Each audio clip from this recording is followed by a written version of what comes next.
Hey everyone, and glad to be with you. And muscle memory is a very complicated issue. It's just more repetition. It's about being able to get reps in. And the more you are able to do that, the more you're able to do a movement or an activity or an exercise or a drill, the more your brain ends up being wired to the muscle and the connections end up being much better.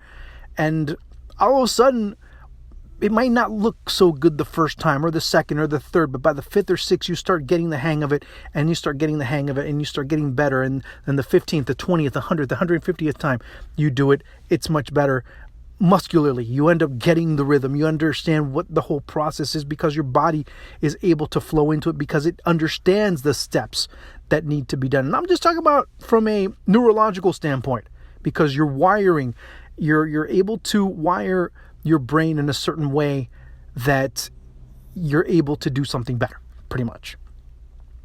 Now, that type of muscle memory, if you will, has to be worked on a collective basis when you're talking about a football team. You have to talk about a team like Spain that has been working for over a decade, almost 12 years now, with the same theory, with the same philosophy, with the same mindset, with the same core of players, and then everybody else that's coming later on has been able to contribute in a positive manner.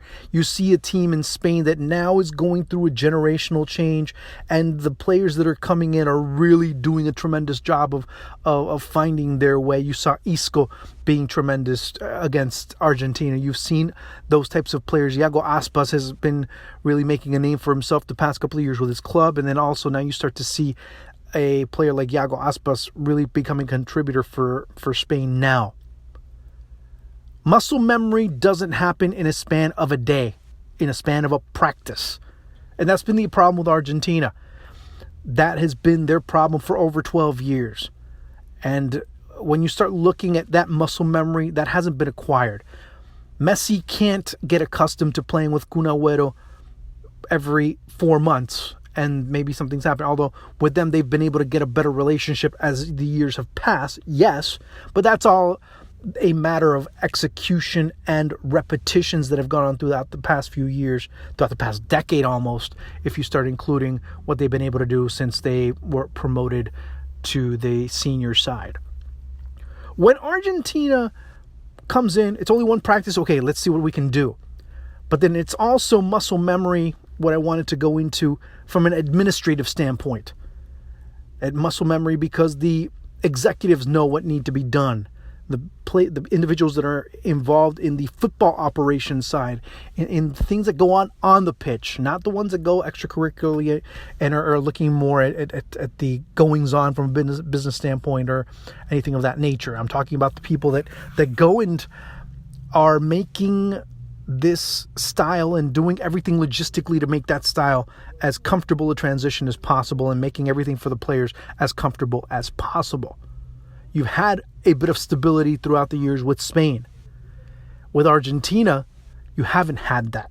You haven't had stability. You've had almost 7-8 coaches in the past 10 years. Since 2008, you've had 7 coaches. You've had 7 different philosophies, 7 different mindsets, 7 different ways of operating. And on top of that, you've had a crisis. You had the infamous 38 election result for AFA president a couple of years ago. You had the normalization. You had having a flying coach because there was nothing else that was going on. It's not a bad thing for players to fly coach. There's nothing negative about that. But I'm saying that because of the improper logistics that were made, and they were put in a situation where they had to pretty much get the first flight out of town, or the only flight out of town, I should say. That's a problem. That is something that's very critical when it's come to Argentina. There hasn't been organization, and it's been pretty much just throwing stuff on the wall and seeing what sticks and seeing what happens and seeing what people can do with what they got. And that's how Argentina's been able to get to where they've gotten. And if you look at it from that perspective, just improvising and seeing how things fly. That's what Argentina has been able to do in these past few years, getting to 3 finals. And fine, the results weren't what they should have been, but in the end, knowing what happened behind the scenes gives people a better idea of how much they had to endure to get to that final, or get to those 3 finals, I should say. On the field, it's a different story. Jorge Sampaoli at times looks like he's over his head with the national team. He'll say one thing one day, he'll say another thing the next. He'll try and create things and reinvent the wheel and reinvent it again and try and say that, well, the wheel I reinvented is square, but then when it drags or it slides down the hill, it goes much faster than a round one. I mean, that's pretty much what he's trying to say every time he's reinventing positions and saying this and saying that and trying to make this team a team that both have been able to, or have been unable, I guess I should say, have been unable to respond when Leo Messi's not around. And he's trying to take that weight off of him, and the players have not been able to respond. But then it's hard to also respond in the player's defense if you don't know if you're playing, if you don't know if you're getting called up, if you don't know if you're coming back, or if you will ever be back. That's a very difficult issue to deal with. And if you don't deal with it in a consistent basis, and you don't understand where you're standing, it makes it very uncomfortable for you to really respond in an appropriate moment. And I'm talking about the players on the outside that have recently come in and they don't know. And then you have the collective responses at times with Argentina. Today, after the match against Spain, the only two that were looking to, or that actually went and addressed the media were Messi and Lautaro Martinez. The two players that were making their debuts were the only ones that addressed the media. And all of a sudden you saw the players starting to blame the media again, starting to blame the press for their bad results, for the relationship with Sampaoli, for criticizing them, for not criticizing. Guys, after a certain point, you can only blame the media for so much. You can blame them for having personal vendettas. You can blame them for having all types of incorrect and even false and derogatory information about a player. But when it comes onto the pitch, all that is left by the wayside. You cannot blame the press for your performance on the pitch.